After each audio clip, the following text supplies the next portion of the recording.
वंताराचे CEO म्हणजे विहान कर्णी यांच्याशी या बोर्डिंगमध्ये अनेक चर्चा झाल्या. त्यांमध्ये खालील मुद्द्यांवरील काही चर्चा करण्यात आली.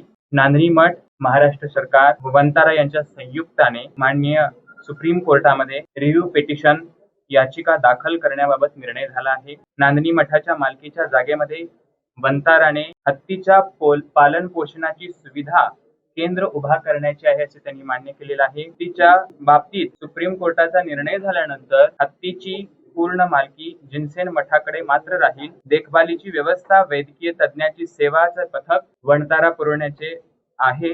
त्याचबरोबर एकंदरीत समाधानकारक चर्चा झालेली आहे. त्याप्रमाणे हत्ती नांदणीत परत येईपर्यंत वंताराने आपल्याला सहकार्य करत राहावं अशी मंगल भावना आहे. आज वंताराचे विहान करणी इथपर्यंत आले, याचं कारण की अनंत अंबानींनी व त्यांच्या परिवारांनी त्यांना इथपर्यंत पाठवलेलं आहे. तर आमच्या या भूमिकेला अनंत अंबानींना आणि अनंत अंबानीच्या या भूमिकेंना आमचा पूर्ण आशीर्वाद आहे.